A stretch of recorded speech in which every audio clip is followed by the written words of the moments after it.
Bien, hemos leído Juan 7, iniciamos el capítulo 7 del Evangelio de Juan. Ahorita leímos del 1 al 9, pero probablemente vamos a seguir más allá del 9, dependiendo cómo vaya el texto. Este capítulo, en mi opinión, pareciera que es el último pasaje, el último capítulo y los últimos eventos de el segundo año de ministerio de Jesús. Perdón, no tenemos una referencia directa como en los otros evangelios. En los otros evangelios, básicamente, la marca del final de su segundo año es la transfiguración. Entonces, a partir de el arresto de Juan el Bautista hasta la transfiguración, sería el segundo año de ministerio. Aquí en Juan, yo pienso porque la verdad es que no hay mucha referencia al respecto. Básicamente las referencias son que en el versículo 9, habiendo dicho esto, se quedó en Galilea. Esa es la última referencia que se hace sobre Jesús en Galilea, aquí en el Evangelio de Juan. Entonces, esa es la única referencia. Y la otra referencia no es muy clara o muy explícita, solamente se menciona, pero tiene que ver con en donde permaneció Jesús. Solamente veamos eso, es en el capítulo 8. En el capítulo 8, Juan capítulo 8, y el último versículo del 7 dice: cada uno se fue a su casa y Jesús se fue al monte de los olivos. La verdad no vemos una referencia de Jesús ahí permaneció, Jesús de ahí en adelante que se quedó, pero recordemos que el monte de los olivos era el que estaba cerca del templo. Es decir, Jesús ya estaba en Judea, ya estaba en Jerusalén. Aunque obviamente el monte de los olivos, pues obvio, es un monte, ¿no? Entonces no era parte de la ciudad, pero estaba ahí adyacente a la ciudad. El monte de los olivos es un punto central muy importante. Recordemos que ahí fue el arresto de Jesús. Ahí está el huerto del Getsemaní, en donde Jesús llora, en donde Jesús se lamenta. Y básicamente el monte de los olivos era el lugar en donde Jesús acostumbraba a estar para pernoctar, o sea, para dormir, para pasar la noche. No quiero decir que solamente ahí pasaba, pues obviamente tenemos el lugar alto, el aposento alto, en donde pasó la última cena. Entonces, también se considera que era un lugar que utilizaba junto con sus discípulos, pero Jesús, recordemos, no tenía una casa fija, entonces él utilizaba como punto central el Monte de los Olivos. Además, Judas Iscariote, recordemos que cuando se le paga para que entregue a Jesús, él sabía en dónde Jesús iba a estar. Él sabía, conocía los lugares seguros de Jesús. ¿Y cuál es ese lugar? Pues el Monte de los Olivos. Entonces, cuando aquí Juan dice, y Jesús fue al Monte de los Olivos, no lo dice, en mi opinión, no lo dice en un sentido de simplemente fue al Monte de los Olivos, sino que ya está mudando el ministerio, por lo que menciono, versículo 9, capítulo 7, habiendo dicho esto, se quedó en Galilea. Es la última referencia de Jesús estando en Galilea, la última referencia en este evangelio. Y por supuesto, lo que dice versículo 1 del capítulo 8, y Jesús se fue al Monte de los Olivos. Y de ahí empiezan los eventos, la mujer samaritana, por ejemplo, está en este capítulo, perdón, la mujer samaritana no, la mujer adúltera, la situación con la mujer adúltera está en estos capítulos. Está la situación del hombre ciego de nacimiento que es sanado, y esto tiene que ver con el templo también.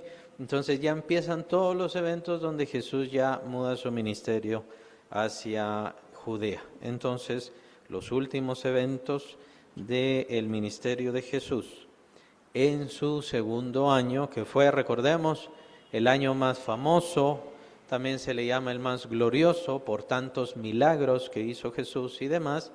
Debido a esto se le llama el año más glorioso, más imponente, no el más importante, no confundamos eso, sino como el más imponente, en donde brilla más el ministerio de Jesús, fue el segundo año. Juan no nos hace saber mucho más sobre el segundo año, y ya básicamente se va a centrar todo en el tercer año. si no estoy mal es capítulo 10 o es capítulo 11, donde ya entra la cuestión de Lázaro. Y entonces ahí estamos hablando de la última semana, casi, o las últimas semanas. Entonces Juan, el evangelista, centra su evangelio, especialmente los últimos capítulos, ya en la última semana o las últimas semanas de vida del Señor Jesús. Que no me refiero a la crucifixión, que claro que sí, ahí está la crucifixión, pero Juan no le dedica tanto tiempo a la crucifixión, sino que, y sí le dedica tiempo a la crucifixión, pero le dedica a los últimos discursos de Jesús, especialmente con sus discípulos, que son bastante íntimos, bastante profundos y demás. Pero todavía estamos entonces ya terminando el segundo año. Recordamos, según los otros evangelios, el segundo año termina con la transfiguración o con los eventos cercanos a la transfiguración de Jesús. Básicamente ese sería el marcador. Perdón. Y entonces Jesús muda el ministerio hacia Judea. ¿Qué nos dice entonces el apóstol Juan?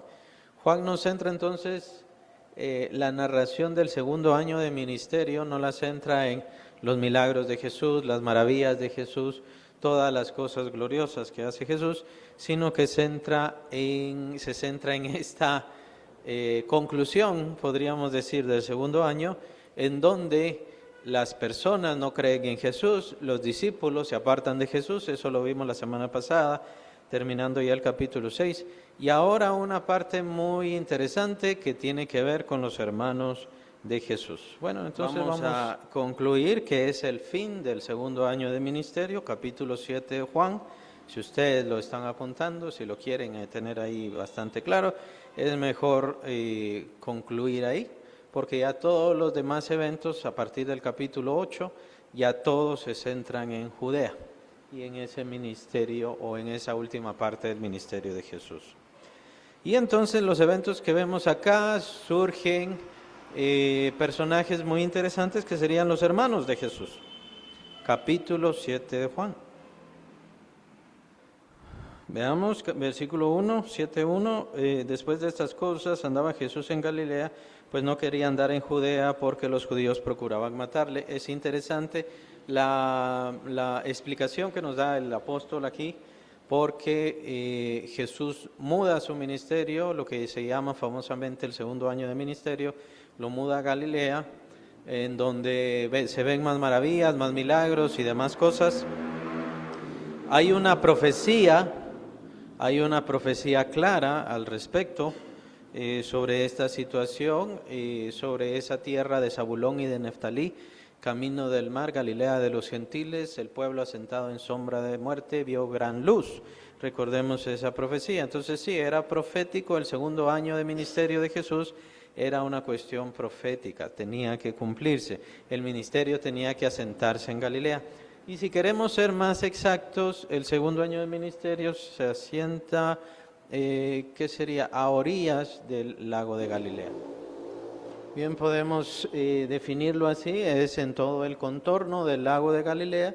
Si ustedes ven sus mapas ahí en sus Biblias, o si simplemente buscan un mapa, buscan el lago de Galilea o el mar de Galilea, también le llamaban, pues entonces en los contornos del lago es donde van a encontrar Capernaum, Betsaida, si no estoy mal. Digo si no estoy mal porque también puede confundirse con Betania, pero Betania está en Judea.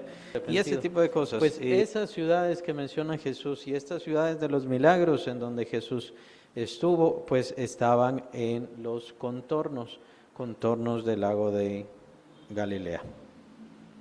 Entonces, ese es el segundo año de ministerio del Señor Jesús, pero aquí Juan, el apóstol, nos da un sentido diferente, pues no quería andar en Judea porque los judíos procuraban matarle, haciéndonos entender que el ministerio de Jesús siempre se centraba en Judea. Y en este capítulo, como es costumbre del apóstol, así como lo vimos en otras ocasiones, como cuando purifica el templo, como cuando va a las fiestas, siempre Jesús utilizaba los eventos de las fiestas para bajar, o subir, sería más bien el término ahí, para subir a Judea. Y este es el término acá. No recuerdo si aquí es donde dice, bueno, lo podemos ver en nuestros títulos, es la fiesta de los tabernáculos. ¿Cuál es la fiesta que sucede en este capítulo 7? Es la fiesta de los tabernáculos. No sabría decir si existe una relación directa o intencional por parte de Cristo de tomar un sentido espiritual o divino o profundo sobre estas fiestas. Recordemos que sí tiene un sentido en el caso de la Pascua y en el caso del Pentecostés. En el caso de la Pascua, pues obviamente señala el sacrificio, la liberación de la esclavitud, obviamente tiene que ver con la liberación de la esclavitud de los israelitas de Egipto, pero recordemos que en ese tiempo también es Jesús quien entrega su vida, es en medio de la fiesta de la Pascua. Ahora,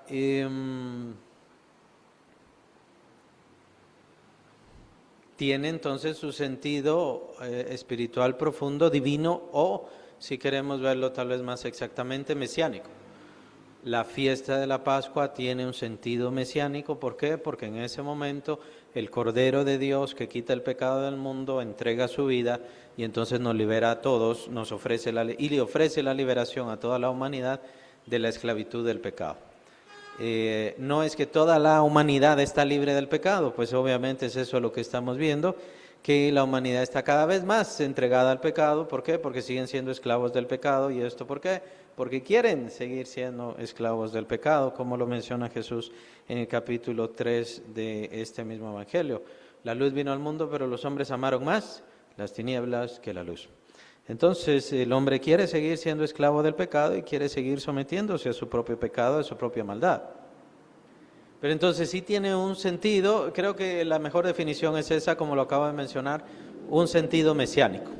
No le llamemos tanto espiritual o divino, sino más bien un sentido mesiánico. Recordemos esa maravilla que es que venga el Espíritu Santo y entonces ya está entre los creyentes. La que faltaría famosamente es esta, la fiesta de los tabernáculos. Tiene un sentido mesiánico, tiene un significado mesiánico. Esta fiesta de los tabernáculos, bueno, la fiesta de los tabernáculos indicaba ya el final de la cosecha. El Pentecostés es la primera cosecha, los tabernáculos es el final de la cosecha. Y si no estoy mal, también se le llama la fiesta de las trompetas. Entonces, en cuanto a esta fiesta de los tabernáculos, no tenemos ninguna referencia o situación mesiánica, ninguna cosa pasó que indicara a algún evento específico divino. Por eso algunas personas consideran, no se sabe, pero algunas personas consideran que será en tiempos de la fiesta de los tabernáculos cuando venga Cristo Jesús, o aquellos que piensan o que creen en el arrebatamiento y diferentes cosas. Entonces sería en tiempos de la fiesta de los tabernáculos. ¿En qué momento se da la fiesta de los tabernáculos? Entre septiembre y octubre. Entonces, si se dan cuenta, ya viene la fiesta de los tabernáculos porque nos encontramos en agosto. Pero, aún así, esto no significa que nosotros pongamos nuestra atención a estas fiestas. Estas fiestas, pues ya tenemos la Pascua, ya tenemos el Pentecostés, y la fiesta de los tabernáculos no se trata que guardemos fechas, simplemente puede ser que algunas cosas sucedan en ese momento, así como pasó la venida del Espíritu Santo, así como pasó el sacrificio de Jesús. Pero es la costumbre del Señor Jesucristo, como lo vemos en este Evangelio, en los capítulos anteriores. Lo vemos en los capítulos anteriores que cuando es fiesta solemne o santa convocación, también se le llamaba en el Antiguo Testamento, cuando es esto, entonces Jesús subía a Judea y subía al templo y aprovechaba a predicar ahí. Es decir, el ministerio nunca se fue completamente de Judea. El Señor Jesús aprovechaba estos momentos. ¿Y por qué el Señor Jesús aprovechaba estos momentos? Porque en tiempo de fiesta la gente estaba preocupada y solamente pendiente de la fiesta, no iban a estar preocupados sobre Jesús en sí. Entonces no le iban a poner tanta atención. Más o menos esa era la lógica. Estaba cerca la fiesta de los judíos, versículo 2, la de los tabernáculos, y le dijeron sus hermanos: sal de aquí y vete a Judea para que también tus discípulos vean las obras que haces. Bien, ¿quiénes son sus hermanos? ¿Quiénes son los hermanos de Jesús? Jacobo, Simón, José y Judas. No sé específicamente si este es el orden de crecimiento, aunque yo consideraría o yo le daría no es primogénito, porque primogénito fue Jesús, obviamente, pero el siguiente hermano sería Jacobo, al que también conocemos como Santiago.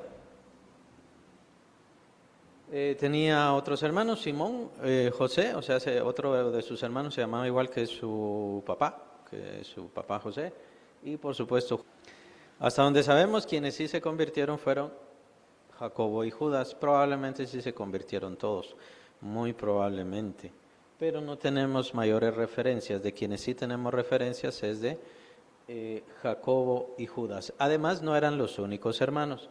¿Quiénes faltan ahí? Las hermanas. Es la única referencia que nos da la Biblia sobre las hermanas de Cristo, lo cual nos hace entender que mínimo tenía dos.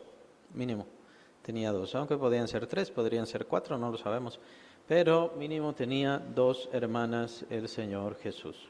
Aquí se menciona hermanos, no sé si es una referencia específica a solamente los hermanos varones, no lo sé, pero sí tenía hermanas. Tomen en cuenta eso. Ahora, ¿qué nos dice este pasaje sobre los hermanos de Jesús?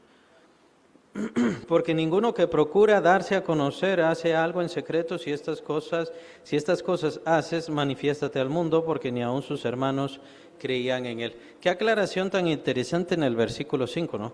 Porque ni aun sus hermanos creían en él. ¿Qué entendemos con respecto a esto? Ni aun sus hermanos creían en él. Sí tenemos referencias sobre Jacob y sí tenemos referencias sobre Judas en la Biblia, que son quienes escribieron. De Jacob tenemos una carta y de Judas también tenemos una carta. De quien más tenemos referencias es sobre Jacob. Me refiero en el Nuevo Testamento, en el libro de Hechos. ¿Quién era Jacobo? Que tal vez regularmente por eso le llamamos Santiago. Según parece, el verdadero nombre es Jacobo. No se sabe de dónde viene el Santiago. Algunos consideran que el Santiago viene de el San Jacobo o San Jacob, algo así, y entonces de ahí viene el Santiago. Pero también lo podríamos utilizar sin saber de dónde viene Santiago. Formalmente entendamos que es Jacob. Pablo le llama Jacobo, por cierto. Así como a Pedro le llama Cefas, que es el nombre en arameo de Pedro, Cefas. Y es una costumbre de Pablo hacer eso.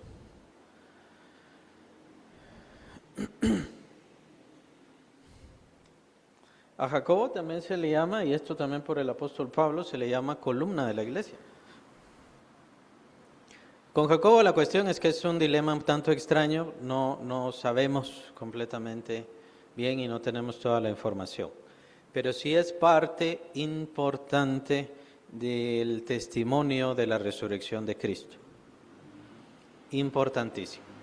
Algo así como el apóstol Pablo. No quiero decir que son iguales, de verdad no son iguales, o sea, son posturas y situaciones diferentes, pero Jacobo, y podríamos también meter a Judas, pero Jacobo es el que más se manifiesta en todo esto. Porque el Señor Jesucristo también permite que Jacobo llegue a ser columna de la iglesia sin ser de los 12. ¿Por qué el Señor permite que Jacobo sea tan importante en los primeros años de la iglesia sin ser de los 12? Bueno, lo que pasa es que Jacobo es otro de los grandes testimonios importantísimos de la resurrección de Cristo. Lo mismo que hacía referencia, si no estoy mal, si es revisando el capítulo anterior, del capítulo 6, en donde se tienen ahora supuestos nuevos datos, que son los apóstoles malvados, los que ocultaron los otros evangelios que hablaban de Jesús, otros evangelios que daban diferente información de Jesús. Esto es porque los apóstoles malvados querían establecer una religión que sometiera al mundo. Los apóstoles no tenían ninguna idea de lo que iba a pasar. Los apóstoles no sabían qué era lo que estaba sucediendo y ellos no tenían esa mente para producir algo que iba a someter al mundo. No era su intención en sí. Los apóstoles tenían miedo, estaban aterrorizados y estaban escondidos, temiendo por sus vidas cuando Jesús estaba muriendo en la cruz y también cuando lo estaban sepultando. Cuando a Jesús lo estaban sepultando, no había nadie ahí con Jesús. El único, recordemos, cuando estaba muriendo es Juan, cuando estaba muriendo Jesús en la cruz. Entonces, para quitar estas ideas, para hacer más claras todas las cosas, tenemos evidencia sobre la resurrección de Cristo que tiene que ver con testigos.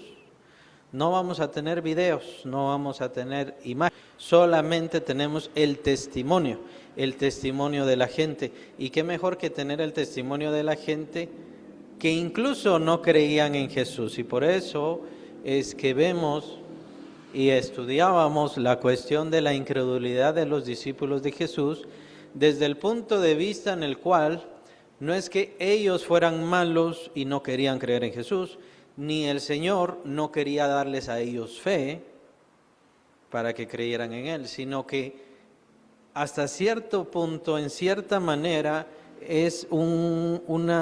juega una postura, una posición integral importante esta falta de fe. Lo menciona Pedro también. Pedro menciona dando fe a todos con levantarle de entre los muertos. Entonces la fe en ellos vino hasta que vieron a Jesús resucitado. Y entonces es la misma cuestión con Tomás. Esto también lo vamos a ver con Tomás. Recuérdense, discípulo de Jesús, anduvo con él en todo su caminar ministerial. ¿Y qué pasa cuando le dicen los demás apóstoles, Jesús se ha resucitado? Pues yo no voy a creer. ¿No? Entonces, el llamado de los apóstoles, incluyendo a Pablo, el llamado de los apóstoles es de ver a Jesús resucitado. Ellos son los testigos presenciales de la vida, sí, pero de la resurrección de Cristo. De la muerte, está bien, sí, pero de la resurrección de Cristo. Es decir, ellos sabían que le quitaron la vida a Jesús. Pero, ¿qué sucede con eso? Eso ya viene después. Es toda la doctrina que tenemos, toda la doctrina apostólica, ya es por medio del Espíritu Santo. Pero, en la resurrección, ellos tienen y juegan el papel importantísimo. Ellos son los testigos. Y no son testigos entrando en una confabulación, podría decirse así, en una conspiración. Vamos a hacer una conspiración, de lo cual también se les señaló. Se les dijo. Recuerdan, en Mateo, en el Evangelio de Mateo, este falso, este mentiroso, dicen los fariseos, este mentiroso dijo que al tercer día se iba a resucitar. Entonces, pon una guardia, le dicen a Pilato, pon una guardia porque no va a ser que vengan sus discípulos y se lo lleven y entonces va a empezar la mentira de que Jesús resucitó. O sea, ellos mismos estaban pensando en esto y la misma Biblia se certifica, la misma verdad de los evangelios se certifica. Había guardias protegiendo un cadáver, básicamente unos 2 días, esperando de que nadie fuera a tocar ese lugar. ¿Esto por qué? Para que no quede duda, Claro, no son los únicos que vieron a Jesús. Recordemos que había algunos, la referencia que tienen, 150 discípulos, otros 400 discípulos. Pero aquí lo que vemos y lo que vamos a ver entonces es la evidencia es una evidencia muy particular, es una evidencia muy singular. Es la evidencia de uno de los hermanos, porque vamos a tomar a Jacobo. Con respecto a todos los demás, solamente tenemos testimonio de Judas y las hermanas no lo sabemos. Y obviamente de María. María, su madre, también se convirtió. Recordemos que al principio de los escritos en Hechos, ahí está María junto con los apóstoles orando. Entonces, ella está con los discípulos. Ella se convirtió en una discípulo de su mismo hijo. ¿Sí? ¿Iba a decir? Entonces, ¿quién era Jacobo? ¿Y quiénes eran los hermanos de Jesús? Eran personas muy cercanas a Cristo. Personas que no lo vieron en su ministerio, en su crecimiento, en su desarrollo. Vieron a Jesús, conocieron a Jesús, convivieron, vivieron con Jesús de niño, de adolescente, de joven. Esto es lo importante de esta evidencia. Ellos mismos, según lo que menciona aquí el versículo 5 de Juan 7, no creían en Jesús, no creían en la palabra, no creían en lo que Jesús iba a hacer. Sabían que Jesús estaba ahí, sabían que era su hermano, pero ellos no creían en él. Jesús, recordemos el trato hacia sus hermanos y hacia su madre. Él hace un cambio que se tiene que entender, que se tiene que interpretar. En el caso de las bodas de Caná, ya saben que la religión toma las bodas de Caná como, incluso he escuchado esto, a Dios no se le pide nada.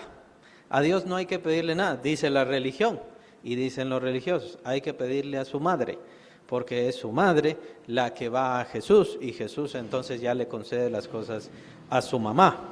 Entonces, ¿y esto por qué? Por lo de las bodas de Caná. Cuando en las bodas de Caná, el mismo Señor Jesús dice, ¿qué tienes conmigo, mujer?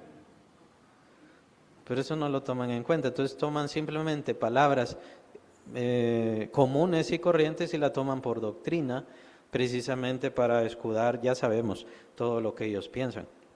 Entonces, el trato de Jesús fue un tanto apartarse, un tanto a lo lejos con sus discípulos, con sus hermanos y con su madre.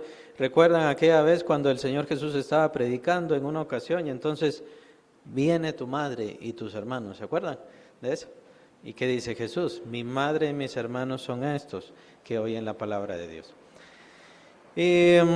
Tal vez porque en aquel entonces los hermanos de Jesús querían un poco tomarse la importancia, así como de Jesús, ver a Jesús y sentirse orgullosos por Jesús, aunque Jesús les hace entender que no es esa la razón y no es esa la forma, más específicamente con respecto a su madre María. Existen estos, llamémosles vacíos, que sí se dieron, que sí existieron, pero no sabemos más allá o no tenemos información al respecto. Por ejemplo, la mamá de Jesús.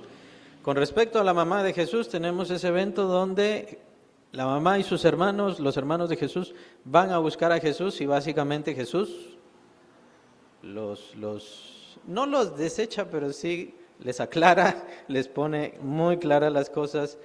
No, ustedes no me van a llamar y no se van a imponer y no me van a decir, esto en lo que estoy es otra cosa. Pero después vemos a la Madre de Jesús, María, integrándose al ministerio femenil, si quieren llamarle así, al ministerio femenino que acompañaba a Jesús y que cuidaba y que atendía a Jesús. Y esto se mantuvo hasta la muerte de su hijo.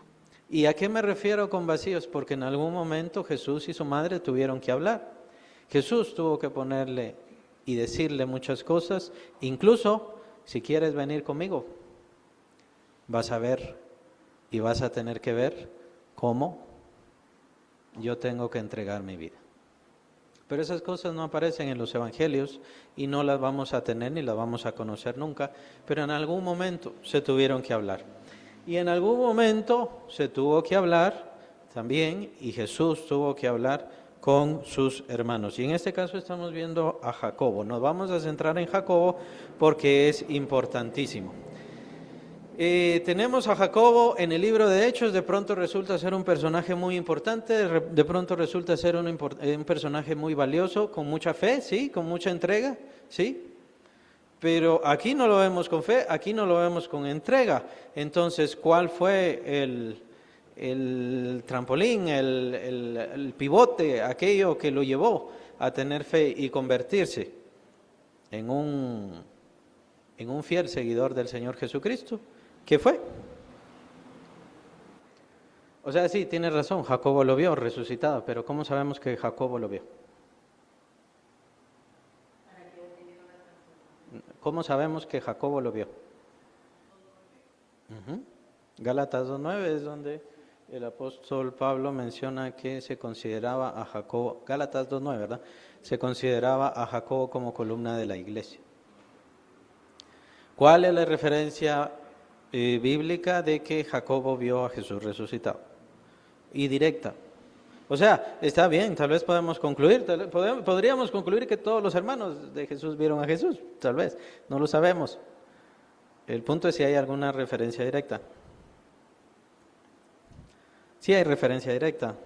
1 Corintios 15, pasaje importante sobre la resurrección, y los versículos 7 al 9. Probablemente ese es el momento cuando Jacobo, y no sé, probablemente sí se apareció a todos sus hermanos y en ese momento tuvieron fe. ¿Es probable? No lo sabemos, pero sí tenemos la referencia directa sobre Jacobo. Y es la única evidencia que tenemos más allá sobre Jacobo. adelante fue tan importante para la iglesia, pues no lo sabemos. ¿Qué habló Jesús con su hermano Jacobo? No lo sabemos. Pero lo importante de esta evidencia de la resurrección de Cristo es que este fue un hombre que vio crecer a Jesús. O sea, no lo vio como un humo, no lo vio como un fantasma, no lo vio como una aparición, nada más, un espejismo. Este vio crecer, este estuvo con Jesús creciendo. Era su hermanito pequeño, por así decirlo. Y entonces estuvo con él. Al reconocer a Cristo resucitado, entonces reconocía y él era el que tenía la mejor evidencia de reconocer y entender y comprender quién era la persona de Cristo. No me refiero a que con los demás discípulos, no, obviamente, sino que los demás discípulos vieron a Jesús en su ministerio. Algunos discípulos eran primos de Jesús, así como Juan el Bautista. Entonces, probablemente había este círculo que sí, está bien, también conocían a Jesús en su vida, pero Jacobo sí conoció a Jesús en su vida. O sea, ahí no cabe duda. Y eso es lo importante de Jacob. Es lo importantísimo de Jacob. No sé si algo le dijo Jesús con respecto a la resurrección, no sé si algo le dijo Jesús a los demás apóstoles, ya me aparecía a Jacobo, según el texto que aparece ahí, entonces primero se aparece a Jacobo, después a los 12, menciona, ¿no? Pero lo cierto es que con respecto a la resurrección de Cristo, recordemos que Él estuvo 40 días apareciéndose. 40 días estuvo apareciéndose a diferentes discípulos. Entonces, no sabemos si en alguno de esos momentos es que ve a sus hermanos, a sus hermanas, no lo sabemos, y entonces es ahí que se convierten, y es la misma historia con Judas. Judas sí se convirtió, pero lo único que tenemos es su carta de Judas, la que está antes de Apocalipsis, es la única carta. Ahí se presenta Judas como soy hermano de Jacobo, soy hermano de Santiago, ¿no? Entonces, de quien tenemos mayor evidencia es Jacobo, y Jacobo no creía en el Señor Jesús, como lo vemos en este versículo 5 del Evangelio de Juan, capítulo 7, no creía en Jesús. Sabía que Jesús existía, pero cuando entonces el apóstol Juan dice creer en Jesús, se refiere a creer en su mensaje, creer en su misión, creer en lo que está haciendo, creer en su propósito. Esa es la razón también por la cual Jesús, cuando en aquella ocasión dicen, vienen tu madre y tus hermanos, no lo recibe de una manera como creyentes porque no creían en Él. Entonces, alguna situación querían o algo así, pero para mí lo más importante, por eso dice Jesús, mi madre y mis hermanos son estos que escuchan la palabra de Dios, tiene que ver con, para mí esto es lo importante, esto es lo valioso. Bueno, y también tenemos aquella otra referencia en donde Jesús es como que les baja un poquito, no se les suba esto a ustedes a la cabeza, ni ninguna cosa así, que tienen algo conmigo, porque se recuerdan aquello de bienaventurados los pechos que mamaste, se recuerdan aquella cuestión, más bienaventurados aquellos que oyen la palabra. No está siendo brusco con su mamá, está poniendo claras las cosas, está definiendo todas las cosas, y al final su mamá, y esto es lo bueno con respecto a María, y con respecto a sus hermanos, se convirtieron en discípulos de Cristo, se convirtieron en discípulos del Señor Jesucristo. Jacobo se entregó tanto por esta visión que recibe de su hermano Jesús, o sea, de ver a su hermano Jesús ya resucitado. No sabemos si glorificado. Con respecto a Pablo, sí sabemos que él vio a Jesús glorificado. ¿Por qué ve a Jesús glorificado? ¿Por qué sabemos eso? Porque brillaba más que el sol, ¿no? Entonces, él sí lo vio glorificado. No sabemos si Jacobo lo vio glorificado. Y bien podría decir, al menos es mi opinión, los discípulos no vieron a Jesús en la gloria exaltado, sino que lo vieron a Jesús resucitado, es decir, que regresa a la vida, ¿no?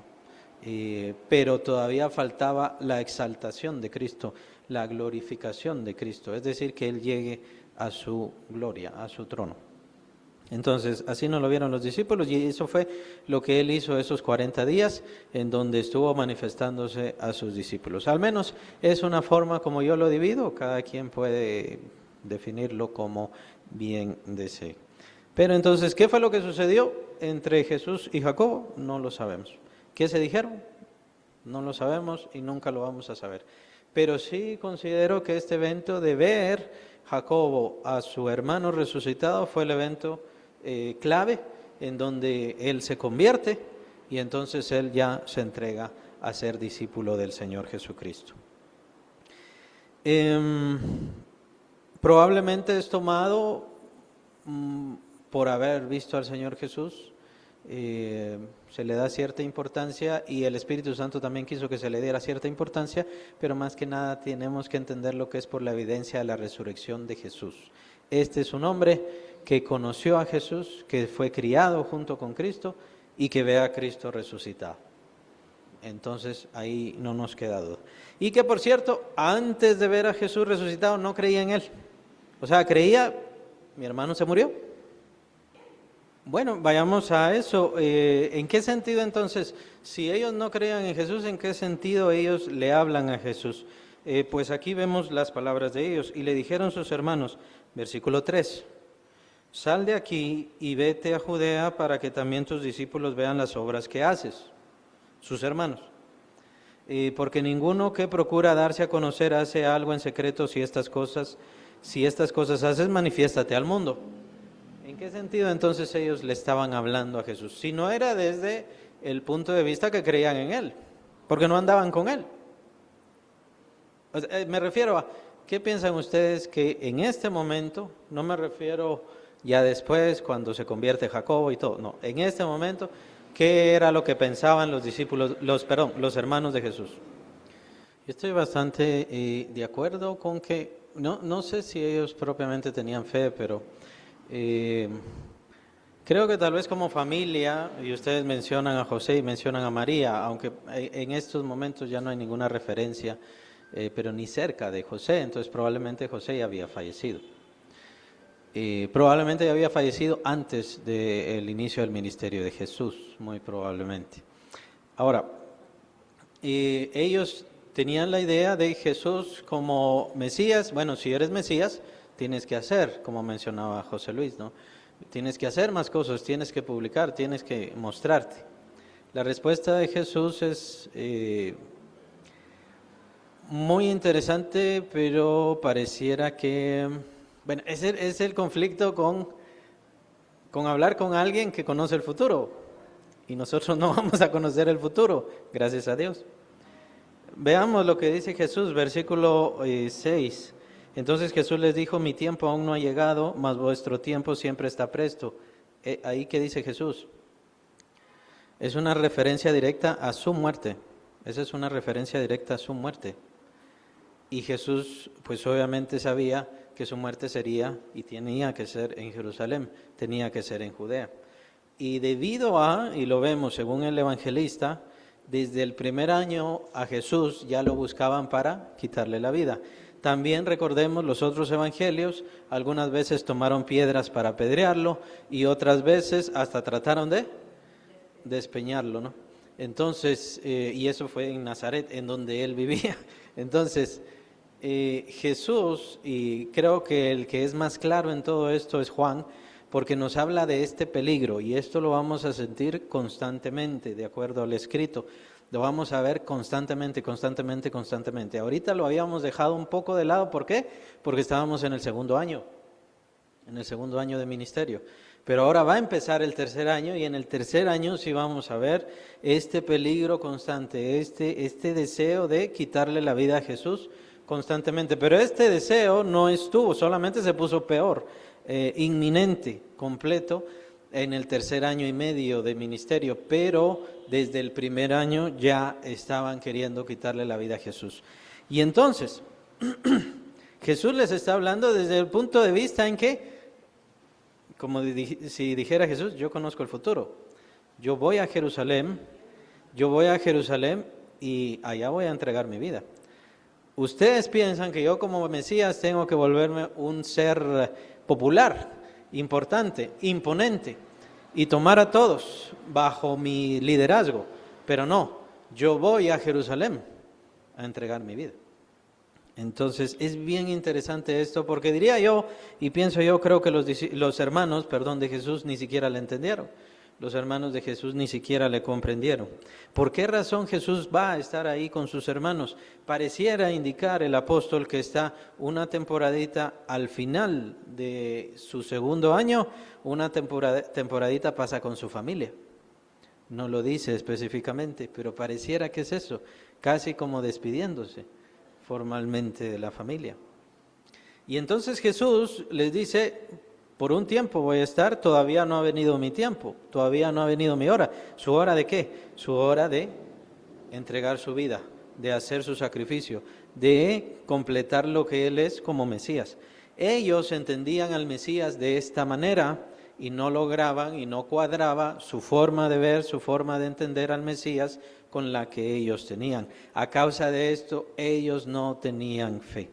Entonces, el llamado constante, así como lo vimos en las semanas pasadas, especialmente en el capítulo 6, es que tengamos cuidado con las concepciones que tenemos, nuestra forma de entender a Jesús, porque puede ser que observemos algo que en nuestro caminar cristiano pues no cuadre con la vida o con nuestra comprensión de Jesús como nosotros entendemos.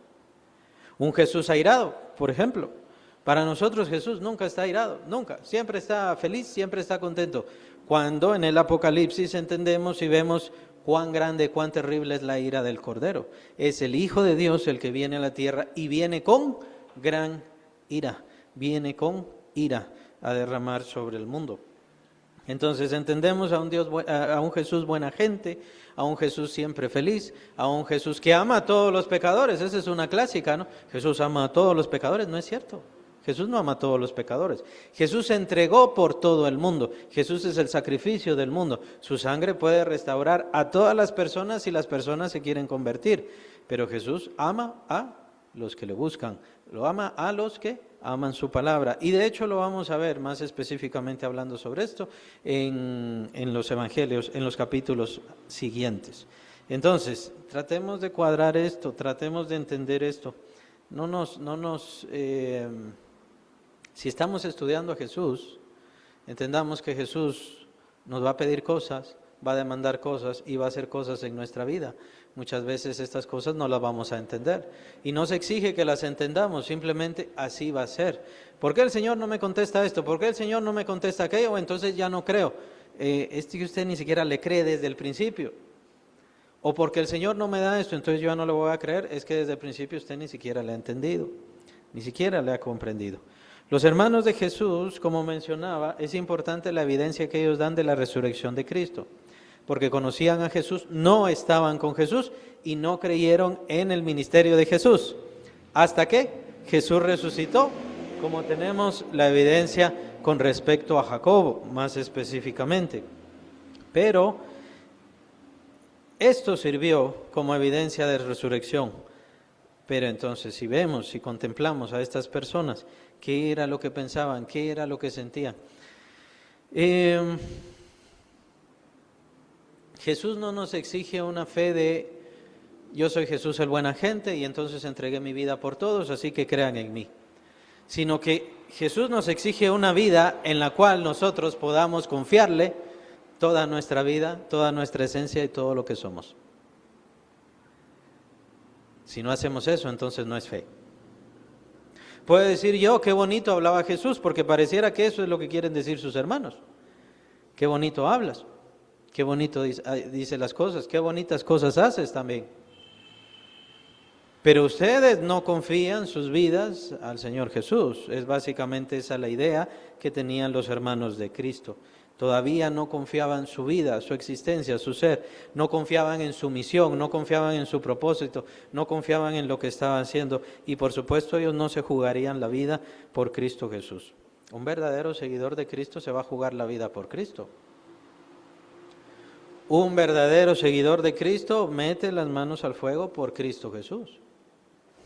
Sí, es bien complejo, ¿no? Pero muy interesante meditar en todas estas cosas. Les recomiendo que lo estén observando. Especialmente no creer en Jesús porque Jesús haga lo que yo quiero, o lo que yo pienso que va a hacer, o lo que yo considero que es lo que se tiene que hacer, ¿no? Es Él quien está ordenando mi vida, es Él quien lleva el control de mi vida y es Él el quien decide sobre mi vida. Tengamos cuidado con esto. Tenemos que seguir porque sí, el versículo 7.